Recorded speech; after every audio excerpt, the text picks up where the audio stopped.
में पढ़ेंगे हम 9th क्लास की प्रश्नावली हीरोन का सूत्र यानी फॉर्मूला ऑफ हीरोन।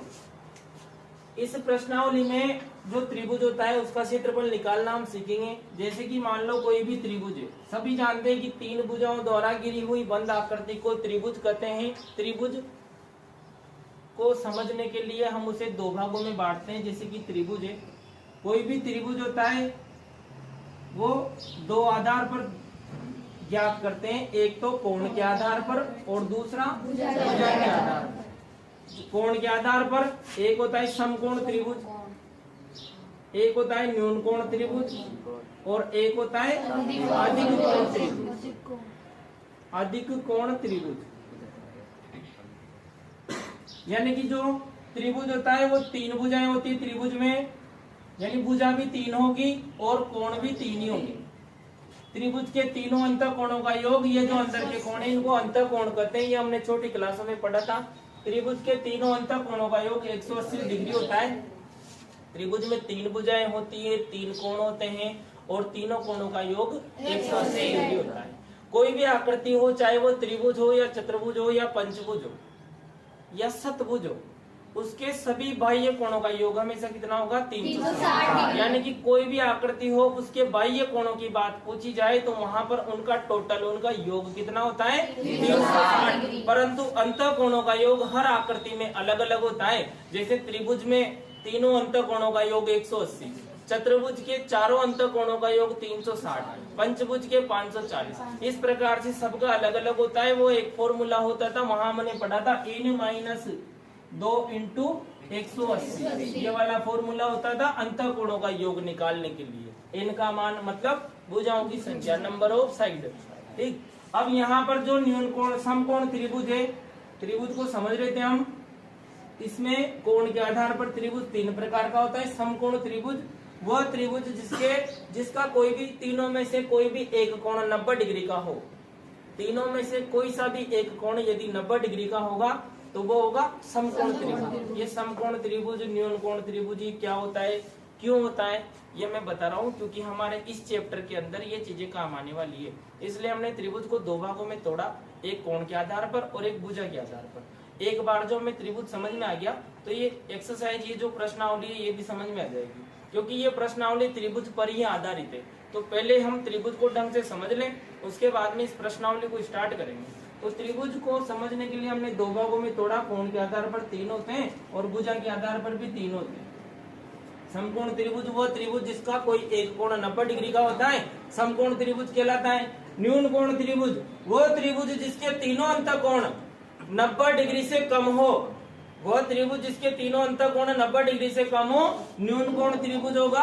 और वह त्रिभुज जिसके तीनों कोणों में से कोई भी एक कोण 90 डिग्री से अधिक हो, चाहे वो 91 यानी कि 91 डिग्री का ही हो, तो वो त्रिभुज कौन सा होगा? अधिक कोण। समझ में आ गई बात। और भुजा के आधार पर एक होता है समबाहु त्रिभुज, यानी वह त्रिभुज जिसकी तीनों भुजाएं समान हो। सम का मतलब होता है समान और बाहु का मतलब होता है भुजा, यानी कि जिसकी तीनों साइड बराबर हो वह कहलाता है समबाहु त्रिभुज। दूसरा होता है समद्विबाहु। सम का मतलब समान, द्वि का मतलब दो और बाहु यानी कि जिसकी कोई दो भुजाएं समान हो। इस प्रकार से यदि कोई त्रिभुज होगा कि ये भुजा 5 सेंटीमीटर की, 5 सेंटीमीटर की और 5 सेंटीमीटर की है, तीनों भुजाएं समान है तो समबाहु। यदि इसकी दो भुजाएं 5-5 है और तीसरी जो भुजा होगी वो 8 सेंटीमीटर की दे दी जाए हमें, तो ये जो त्रिभुज होगा वो समद्विबाहु होगा। और इसी प्रकार तीसरा होता है विषमबाहु। विषमबाहु का मतलब ऐसा कोई त्रिभुज है, मानो इसकी एक भुजा दे दी हमें 5 सेंटीमीटर की, दूसरी भुजा 7 सेंटीमीटर की और तीसरा कोई त्रिभुज है जिसकी भुजा दे दी हमें 3 सेंटीमीटर की। तीनों भुजाएं यहाँ पर अलग अलग है तो भुजा के आधार पर देखेंगे तो ये कौन सा होगा? विषमबाहु। जब तीनों भुजाएं अलग अलग होती है तो विषमबाहु। दो भुजाएं समान होती है तो समद्विबाहु और जब तीनों भुजाएं समान होती है तो समबाहु त्रिभुज होता है। ठीक है, तो कोण के आधार पर 3 और भुजा के आधार पर 3 यानी टोटल 6 प्रकार का त्रिभुज होता है। कोणों के आधार पर और भुजाओं के आधार पर देखें तो अब जब त्रिभुज का क्षेत्रफल होता है तो त्रिभुज के क्षेत्रफल कैसे निकालते हैं? हम बचपन से ही पढ़ते आ रहे हैं हम लोग कि कोई भी त्रिभुज हो उसका क्षेत्रफल हमें यदि निकालना हो तो उसका एक फॉर्मूला होता है, सूत्र होता है त्रिभुज का क्षेत्रफल निकालने का।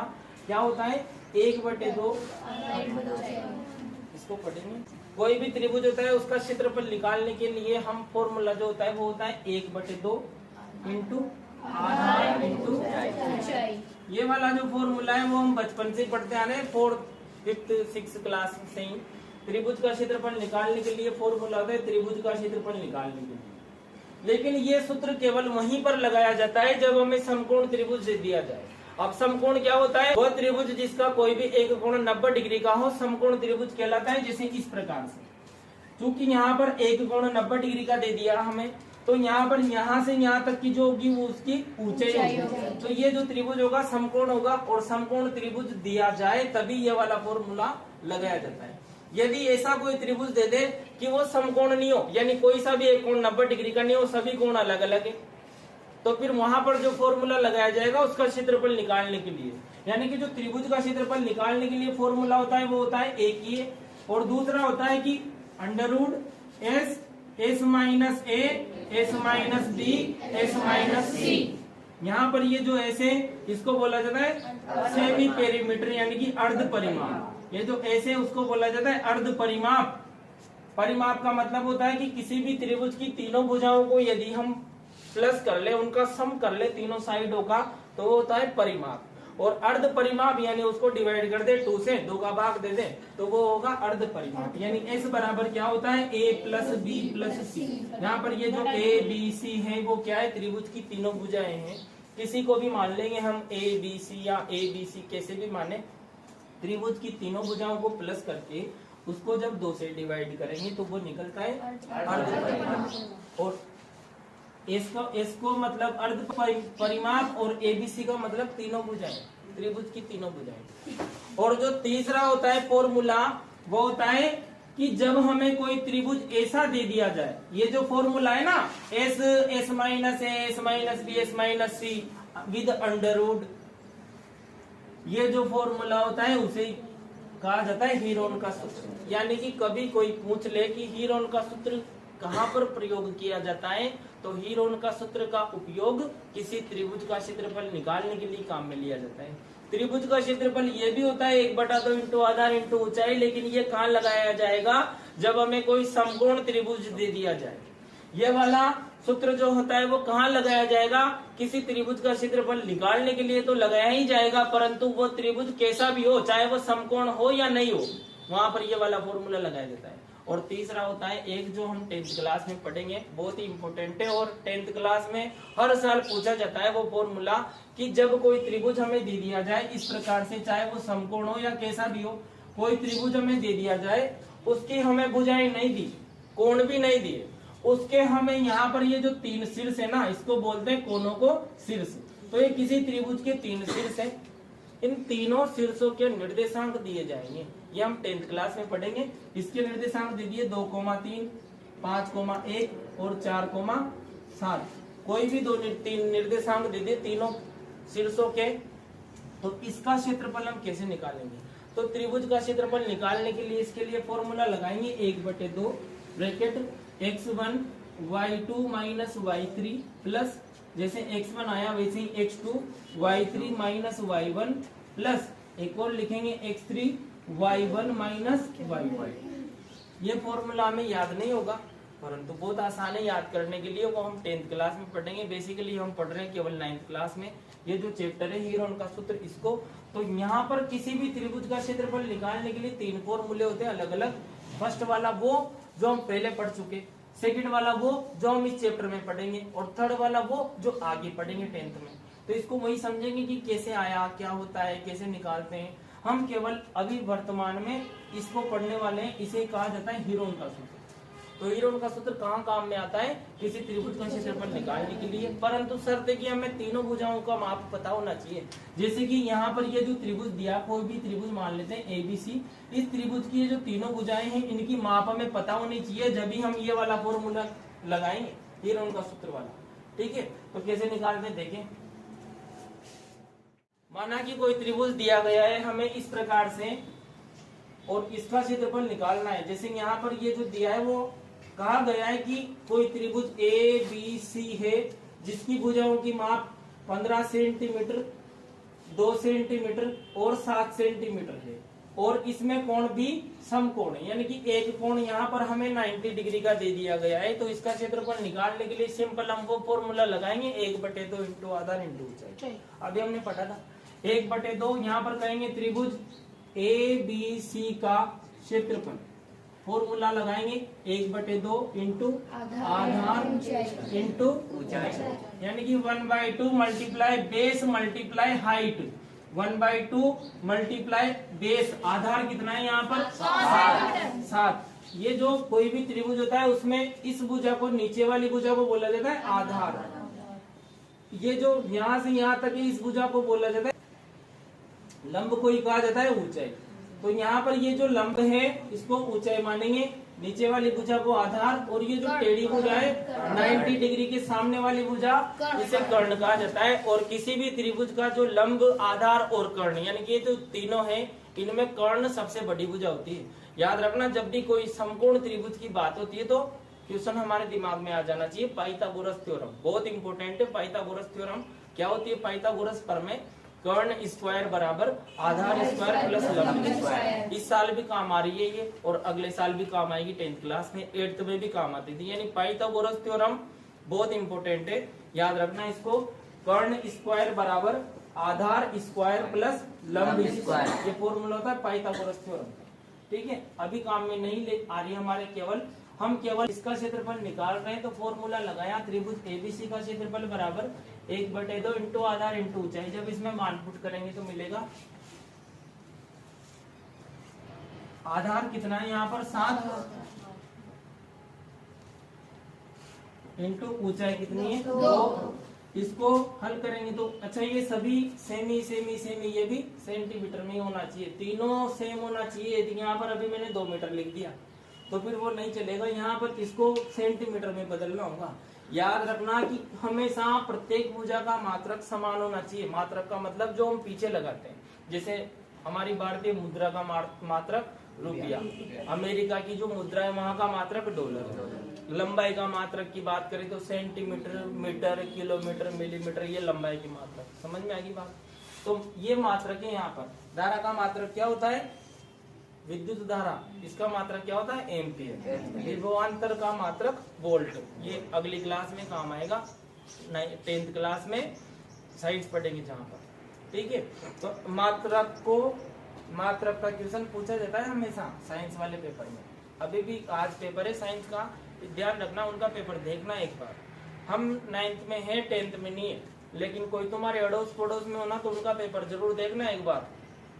10th वाले बच्चों का पेपर कैसा आया आज साइंस का, क्योंकि वही पेपर तुम्हारे भी आ रहा है अगले साल।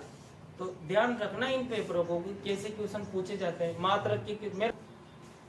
अब यहाँ पर देखें तो सभी का मात्रक सेम है, यहाँ 7 है और यहाँ पर 2 है। तो ऊंचाई हमने 2 रखी, 2 नीचे 2 ऊपर, बीच में मल्टीप्लाई, तो 2 से 2 कैंसिल हो जाएगा, यानी कि 7 × 1 = 7। तो यहाँ पर ये जो निकला वो निकला हमारी इस त्रिभुज ABC का क्षेत्रफल।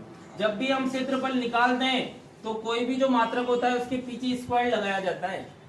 अगली चैप्टरों का वहां पर पढ़ेंगे कि कोई जब हम किसी भी पात्र का या किसी भी वस्तु का जब हम क्षेत्रफल निकालते हैं तो वहां पर स्क्वायर लगाया जाता है, और जब हम उसका आयतन निकालते हैं तो वहां क्यूब लगाया जाता है। अगले वाले चैप्टर में पढ़ेंगे इसको कि क्षेत्रफल में मात्रक के पीछे स्क्वायर लगाते हैं और आयतन निकालेंगे तो वहां पर क्यूब। तो इसका क्षेत्रफल मिला हमें 7 सेंटीमीटर स्क्वायर। इसी प्रकार से यदि त्रिभुज ये दे दिया जाए हमें कि कोई त्रिभुज है इस प्रकार से PQR, और इसकी जो तीनों भुजाएं वो दे दी जाए हमें 2 सेंटीमीटर, 5 सेंटीमीटर और 7 सेंटीमीटर। अब जब इसका क्षेत्रफल निकालेंगे तो क्या होगा यहाँ पर कि इसमें देखें कि यहाँ पर 90 डिग्री का कोण कहीं दिया हुआ है? नहीं दिया। हमें ये नहीं कहा गया कि कौन सा कोण 90 डिग्री का है, यानी कि समकोण। तो फिर इसका फॉर्मूला लगाएंगे कैसे? यदि हमने यही वाला सूत्र लगाया 1/2 इंटू आधार इंटू ऊंचाई, तो 1/2 की जगह 1/2 रखेंगे, मल्टीप्लाई इंटू में 7, आधार कितना है यहाँ पर 7, तो आधार रख लेंगे 7 इंटू में ऊंचाई। अब ऊंचाई किसको माने? ऊंचाई ना तो ये वाली है और ना ही ये वाली, क्योंकि ऊंचाई का मतलब होता है बिल्कुल सीधी रेखा, यानी कि लंब यहाँ पर कोई है ही नहीं। तो ये वाला सूत्र हम नहीं लगा सकते क्योंकि हमारे पास ऊंचाई नहीं है इसकी, इस त्रिभुज PQR की। तो इसके लिए क्या करेंगे, फिर वो वाला सूत्र लगाएंगे जहाँ ऊंचाई की जरूरत ही ना पड़े। कौन सा? हीरोन का सूत्र। तो यहाँ पर लगाएंगे हम हीरोन का सूत्र। हीरोन के सूत्र द्वारा अभी हम एक एक प्रश्न करेंगे इस चैप्टर का 12.1 12.2 का। पर पहले एक बार बेसिक समझ लेते हैं कि हीरोन का सूत्र कहाँ लगाते हैं, कैसे लगाते हैं, क्या निकलता है। तो हीरोन का सूत्र, हीरोन के सूत्र द्वारा क्या होता है कि त्रिभुज PQR का क्षेत्रफल। हीरोन के सूत्र द्वारा क्या करते हैं, हम क्षेत्रफल निकालते हैं किसी त्रिभुज का। तो त्रिभुज ABC या त्रिभुज PQR, त्रिभुज XYZ जो भी वो दे जो, यहाँ पर PQR दिया गया है, तो त्रिभुज PQR का क्षेत्रफल बराबर क्या होता है Deepa? S minus A, S minus B और S माइनस C। यहाँ पर आगे S भी लगा होता है, तीनों ब्रैकेट का है, ठीक है। और S का मान कैसे निकालेंगे अपन भावना? S का मान A plus B plus C बटे, इसको क्या बोला जाता है? अर्ध परिमाप। इसको बोला जाएगा अर्ध परिमाप, यानी कि अर्ध परिमाप। S बराबर क्या होता है? A plus B plus C बटे 2। यहाँ पर जब मान रखेंगे त्रिभुज की तीनों भुजाओं को हम मानेंगे, किसी को भी मान ले, HIA B C, तो A का मान कितना माने हम? 2 प्लस B का मान 5 और C का मान 3। A plus B plus C, यहाँ पर देखा तो A का मान हमने 2 माना, B का मान हमने 5 माना और C का मान हमने लास्ट में 7 माना। तो यहाँ पर रखेंगे 7 बटे में कितना है? 2 और 7, 2 और 5 7, 7 और 7 14, यानी कि 14। इनको जब टोटल करेंगे तो मिलेगा 14 अपॉन में 2 और 2 से डिवाइड करेंगे 14 को तो मिलेगा 7 सेंटीमीटर। यानी कि S का मान हमारे पास क्या निकला? 7 सेंटीमीटर। S के मान को, A के मान को, B के मान को और C के मान को, इन सभी मानों को जब हम इस सूत्र में रखेंगे तो हमें इस त्रिभुज का क्षेत्रफल मिलेगा। यानी कि जब किसी भी त्रिभुज का क्षेत्रफल निकालना हो तो हीरोन का सूत्र लगाते हैं, लेकिन वहां लगाते हैं जब वो त्रिभुज में हमें कोई भी एक कोण 90 डिग्री का नहीं दिया गया हो। यदि कोई त्रिभुज ऐसा है कि वहां पर कोई एक कोण 90 डिग्री का दिया जाए तो फिर हम ये नहीं लगाएंगे। हम कौन सा लगाएंगे? ये सिंपल वाला, क्योंकि यहाँ 3 स्टेप में आंसर मिल रहा है। यहाँ पर पूरा S का मान निकालेंगे, ABC के मान को और S के मान को उस फॉर्मूले में रखेंगे। जब जाके कई बच्चे फॉर्मूले में गलती कर देते हैं, फॉर्मूला लिखना ही नहीं आता। और कई बार आ चुका है ये 1 नंबर में, हीरोन का सूत्र बताइए। हीरोन का सूत्र जैसे होता है वैसे ही अगली वाली जो चैप्टर होगा उसमें एक चक्रीय चतुर्भुज है, सेम टू सेम ऐसा ही होता है। वहां पर क्या होता है? चक्रीय चतुर्भुज, नाम में पता चल रहा है चक्रीय चतुर्भुज। चक्रीय ये चीज पूरा वहां पर पढ़ेंगे हम, केवल मैं बेसिक बता रहा हूँ क्योंकि यहाँ पर इससे रिलेटेड ही हो। तो चक्रीय चतुर्भुज क्या होता है? कई बार आ चुका है ये भी एग्जाम में। चक्रीय चतुर्भुज का क्षेत्रफल का सूत्र लिखो। तो चक्रीय चतुर्भुज कहते किसे हैं? वह चतुर्भुज 4 भुजाओं द्वारा बनी हुई आकृति को चतुर्भुज कहते हैं। और कोई चतुर्भुज ऐसा हो कि किसी वृत्त के अंदर आ रहा हो, जैसे इस प्रकार से ये कोई वृत्त सर्किल है, इस सर्किल के अंदर बना हुआ है ये कोई चतुर्भुज। तो इसके जो चारों कोने हैं वो चारों इस चतुर्भुज के चारों शीर्ष इस वृत्त की परिधि को टच कर रहे हैं। ये जो वृत्त की चारों तरफ दिख रही है ना, इसको कहते हैं परिधि। इस वृत्त की परिधि को टच कर रहे हैं ये इस चतुर्भुज के चारों कोने। तो जब किसी चतुर्भुज के चारों शीर्ष किसी वृत्त की परिधि को स्पर्श करते हो तो वो चतुर्भुज जो वृत्त के अंदर आया हुआ है वो चतुर्भुज कहलाएगा चक्रीय चतुर्भुज। और चक्रीय चतुर्भुज का क्षेत्रफल निकालने के लिए एक फॉर्मूला होता है। क्या होता है? सेम टू सेम यही होता है, root S minus A, S minus B, S minus C, S minus D, ये विद अंडरवुड में। यानी कि इस फॉर्मूले के द्वारा याद रखना कि इसमें त्रिभुज के क्षेत्रफल यानी कि हीरोन के सूत्र में आगे S आता है, इसमें S नहीं आता। और यहाँ पर चतुर्भुज में 4 भुजाएं होती है, तो यहाँ पर S minus B, S minus C, S minus D, इस प्रकार से होगा। यहाँ पर केवल 3 ही भुजाएं त्रिभुज में, तो 3 ही ब्रैकेट होंगे। चतुर्भुज में 4 भुजाएं होती है तो 4 ब्रैकेट होंगे, ठीक है। तो ये इस फॉर्मूले और ये फॉर्मूला याद रखना, क्योंकि कई बार आ चुका है कि सूत्र लिखो, केवल क्षेत्रफल मत निकालो आप, केवल सूत्र लिखो। तो सूत्र लिखना है। हीरोन का भी यदि सूत्र पूछा जाए तो इस प्रकार से लिखना है। हीरोन के सूत्र द्वारा आप और में लिखेंगे त्रिभुज का क्षेत्रफल बराबर ये सूत्र, ठीक है ना। पूछो कोई यहाँ चीज याद रखना है। चलो अगला देखते हैं हम। अगला देखते हैं कि इस चैप्टर के अंदर जो हमें क्वेश्चन दिए जाएंगे वो अनुपात वाले दिए जाएंगे। कभी ऐसा भी होता है कि कोई त्रिभुज, कभी ऐसा भी होता है कि किसी ऐसे त्रिभुज का क्षेत्रफल हमसे पूछा जाए जिसकी तीनों भुजाएं न देकर केवल दो ही भुजा देगा। जैसे कि क्वेश्चन बन गया इस प्रकार से कि कोई त्रिभुज है, क्वेश्चन है यदि किसी त्रिभुज की दो भुजाएं, किसी त्रिभुज की कोई दो भुजाएं 5 सेंटीमीटर की है, 5 सेंटीमीटर माप की है, जबकि उसका परिमाप, जबकि उस त्रिभुज का परिमाप 18 सेंटीमीटर है, 18 सेंटीमीटर है, तो उस त्रिभुज का क्षेत्रफल ज्ञात कीजिए। इस प्रकार का कोई त्रिभुज हमें दे दिया कि उसकी दो भुजाओं की माप 5 सेंटीमीटर की है, कोई दो भुजाएं इस प्रकार से, उसकी इन दोनों भुजाओं की जो माप है वो 5 सेंटीमीटर की, यानी कि वो त्रिभुज कैसा हो गया, समद्विबाहु त्रिभुज हो गया। और जो तीसरी भुजा है वो हमें नहीं दी, परंतु उसका परिमाप दे दिया। परिमाप का मतलब क्या होता है, तीनों भुजाओं का जोड़। हम जानते हैं कि किसी त्रिभुज का परिमाप बराबर, त्रिभुज का परिमाप बराबर कितना दिया उसने, 18 सेंटीमीटर दिया है। और जो त्रिभुज की तीनों भुजाएं हैं उनमें से दो भुजाओं की माप हमें दे दी, एक की 5 दे दी, दूसरे की भी 5 दे दी, परंतु तीसरी भुजा नहीं दी हमें, तो तीसरी को x मान ले, माना कि तीसरी भुजा x है, तो त्रिभुज का परिमाप उसने दे रखा है। और परिमाप कैसे निकाला जाता है कि उसकी तीनों भुजाओं को जोड़ लो, ये भुजा, ये वाली भुजा और ये वाली भुजा, तीनों भुजाओं को जब हम जोड़ेंगे तो भी परिमाप ही निकलेगा। और जो उसने दे रखा है वो दे ही रखा है कितना, 18। यहाँ से जब मान निकालेंगे 5 और 5 10 प्लस x बराबर में 18, तो x की वैल्यू क्या मिलेगी, 18 माइनस 10 यानी कि 8 सेंटीमीटर। तो जो तीसरी भुजा है ना वो कितनी मिली अपने को, 8 सेंटीमीटर की मिलेगी।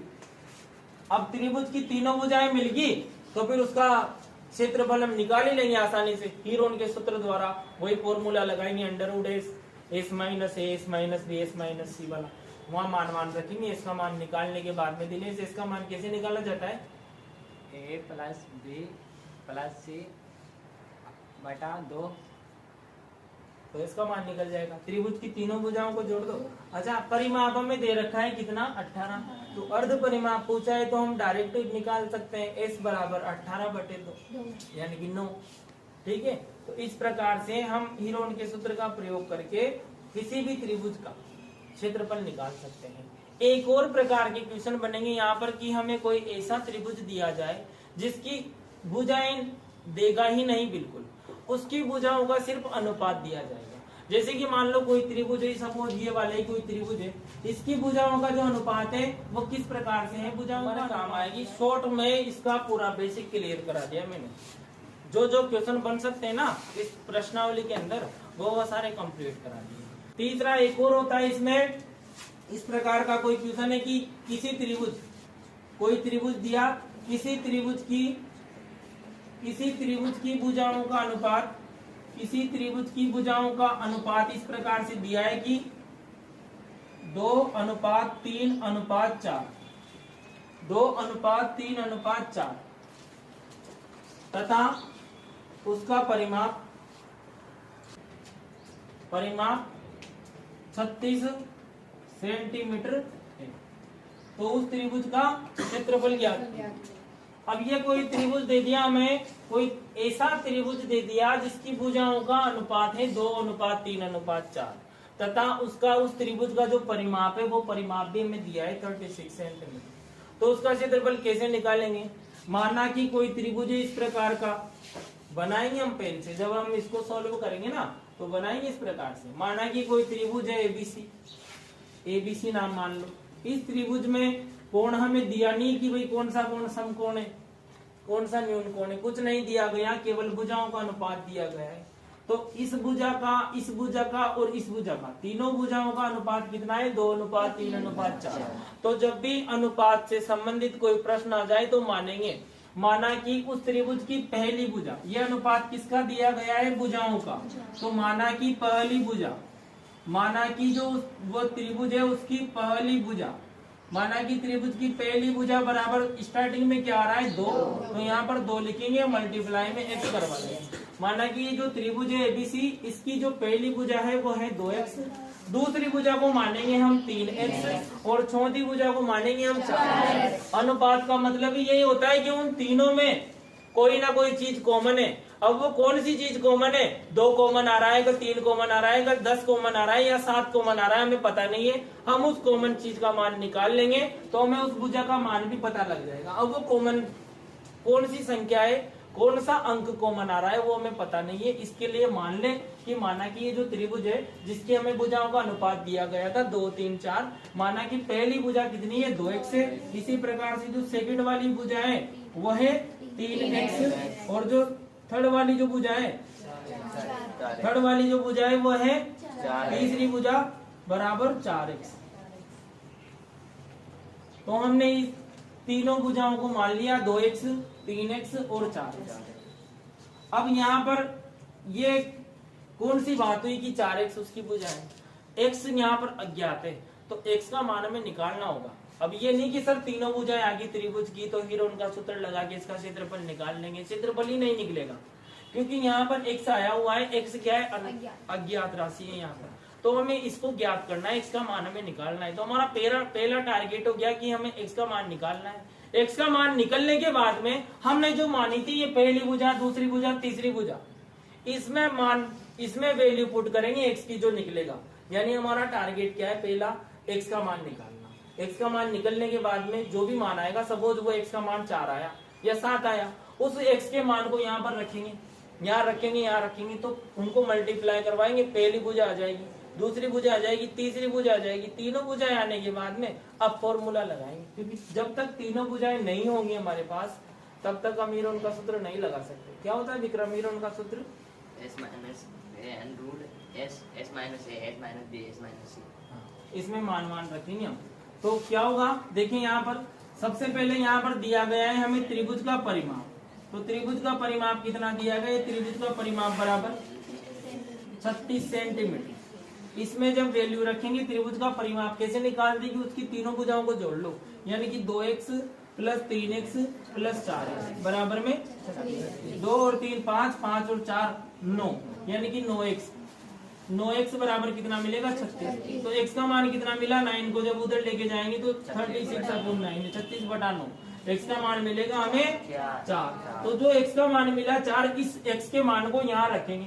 जैसे हम x के मान को पहली भुजा में रखेंगे तो यहाँ पर मिली अतः पहली भुजा, जो पहली भुजा होगी ना त्रिभुज की वो क्या होगी, अतः पहली भुजा, यानी कि जो पहली साइड होगी वो क्या मानी थी हमने 2x मानी थी। 2 इंटू x की जगह x का मान 4, 2 को 4 को मल्टीप्लाई कराएंगे तो 8, यानी कि जो पहली भुजा मिली वो मिली हमें 8 सेंटीमीटर। इसी प्रकार से जो दूसरी भुजा निकालेंगे वो भी निकालेंगे, कितनी मानी थी हमने कोमल 3x, 3 इंटू x की जगह x का मान 4 यानी 3 12। इसी प्रकार जो थर्ड वाली साइड होगी ना तीसरी भुजा वो कितनी मानी थी 4x मानी थी। 4 इंटू x का मान तो वो फिक्स है ना, बार बार हर भुजा में x आ रहा है और x का मान जब हम रखेंगे तो यहाँ पर मिलेगा हमें 16 सेंटीमीटर। तो इस त्रिभुज की तीनों भुजाएं हमें ज्ञात होगी। अब जब इन तीनों भुजाओं को यहाँ पर रखेंगे और हीरोन का सूत्र लगाएंगे तो हमें इसका क्षेत्रफल ज्ञात हो जाएगा। ठीक है, इस प्रकार से इस चैप्टर में ये क्वेश्चन बनेंगे, त्रिभुज का क्षेत्रफल निकालना। अब वो सिंपल 12.1 में तो सिंपल त्रिभुज दिए गए हैं, जबकि 12.2 में अब वो अलग अलग पूछेगा। यदि कोई त्रिभुज इस प्रकार का है कि किसी गार्डन में कोई फिसलन पट्टी बनी हुई है, गार्डन में फिसलन पट्टी बनी हुई है, यानी कि जब हम दीवार बनाते हैं दीवार को इस टाइप से बना रहे हैं कि वो थोड़ा वहां पर टेपर, क्या कहते हैं उसको, टेपर ही कहते हैं ना। किसी गार्डन में कोई फिसलन पट्टी लगी हुई है और वहां पर रैंप बना हुआ है। किसी गार्डन में कोई दीवार इस प्रकार से बनाई गई है कि फिसलन पट्टी लगी है। किसी गार्डन में कोई दीवार को इस प्रकार से बनाया गया है कि वहां पर फिसलन पट्टी लगी है, यानी कि रैंप टाइप बनाया हुआ है। अब वो जो रैंप टाइप बना हुआ है मानो कि इस प्रकार से बना है, इस प्रकार से, तो यहाँ पर ये जो त्रिभुज है इसकी भुजाओं का अनुपात दिया जाएगा, इस त्रिभुज की भुजाओं का अनुपात, इस त्रिभुज की भुजाओं की माप दी जाएगी और उसका क्षेत्रफल पूछा जाएगा। तो वो बात कैसे भी कहे, बन त्रिभुज रहा है, भुजाओं का मान रखेंगे, फिर उनका सूत्र लगाएंगे, उसका क्षेत्रफल निकाल लेंगे। या कोई इस प्रकार से वो फिसलन पट्टी दी गई है और इसमें पुताई करवाना चाहते हैं, या कोई एड करवाने के लिए, विज्ञापन के लिए किसी भी चीज को लिखवाया जा रहा है यहाँ पर, तो इसका क्षेत्रफल कैसे निकालेंगे, इसका क्षेत्रफल निकाल। इस प्रकार से हमें कोई फिसलन पट्टी दी जाएगी और उसमें पुताई करवा करके या किसी विज्ञापन को छपवा करके उसका 1 वर्ग मीटर का खर्चा दिया जाएगा, तो हमें टोटल खर्चा पूछेगा। तो इस प्रकार के प्रश्नों को हल करने के लिए सबसे पहले उस पूरी फिसलन पट्टी का क्षेत्रफल निकालेंगे। क्षेत्रफल निकालने के बाद में उसको वो जो खर्च दिया गया है हमें 1 वर्ग मीटर का, 1 मीटर स्क्वायर का, उसको उस क्षेत्रफल से इंटू करवाएंगे तो हमें पूरा खर्चा ज्ञात हो जाएगा। इस प्रकार के प्रश्नों को हल करेंगे इस चैप्टर में।